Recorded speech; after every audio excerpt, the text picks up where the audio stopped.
Hello everyone, তোমরা সবাই কেমন আছো? আশা করি তোমরা সবাই খুব ভালো আছো আর আমিও খুব ভালো আছি।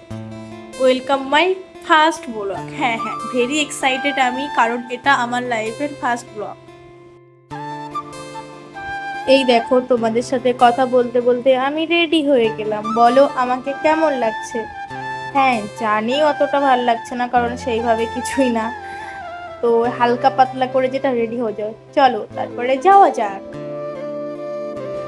তো চলে গেছিলাম আমার যে জায়গায় যাওয়ার কথা ছিল সেখানে। তো যাওয়ার পরে এই দাদাকে বললাম একটু পোজ দাও, কিন্তু দাদা দিল না। কিন্তু তারপরে দাদা আবার পোজ দিল। হ্যাঁ, নিশ্চয়ই এবার ব্যাকগ্রাউন্ড দেখে বুঝতে পারছো আমি কোথায় এসেছি।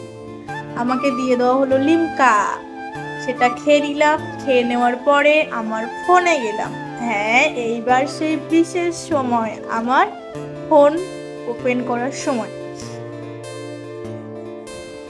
আমার অনেক দিন থেকে একটা ভালো ফোন নেওয়ার ইচ্ছা ছিল, কারণ আমার ভিডিও করার জন্য অনেক প্রবলেম হয়ে যায়। আমার যে ফোনটা ছিল ওটা দিয়ে ভালো না আছে ফোন ক্যামেরা, না আছে কিছু মিডিয়াম কোয়ালিটির আছে, বাট সেইভাবে ভালো কোয়ালিটির ছিল না।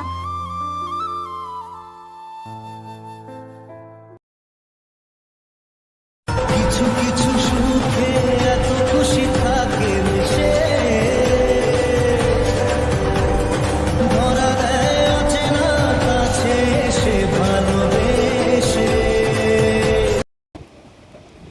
ফোনটা অন করলাম, হাতে নেওয়ার পর প্রথম একটা ভীষণ খুশি ছিলাম, মন থেকে বলছি, সেই খুশি ছিলাম যা বলে বোঝানো যাবে না। তারপর কি করব, তারপরে সেই পেমেন্ট করলাম। দুঃখজনক ঘটনা, সেই মুহূর্ত আমার জীবনের। তারপরে ফোনটা নিলাম, ব্যাগটা দিল আমাকে ফ্রিতে, নিয়ে ঘরে চলে আসলাম। আমি ফোন নিয়েছি বলে আমাকে একটা মাইক দিয়েছে, আমাকে একটা ব্লুটুথ হেডফোন দিচ্ছিল, বাট আমি বললাম যে না, আমি ভিডিও বানাবো, আমাকে তুমি মাইক দাও। তার জন্য আমাকে মাইক দিল। তো সেটা আমি খুলে দেখছিলাম যে কীরকম কী হয়েছে। তো ঠিক আছে, আমি এটা দেখতে থাকি। তো তোমরা লাইক, কমেন্ট, শেয়ার, যারা ফেসবুক থেকে দেখছো ফলো করবে, আর যারা ইউটিউব থেকে দেখছো তারা সাবস্ক্রাইব করবে। তো ঠিক আছে, চলো এই পর্যন্ত, দেখা হচ্ছে নেক্সট ভিডিওতে। ততক্ষণ সবাই ভালো থেকো, টাটা।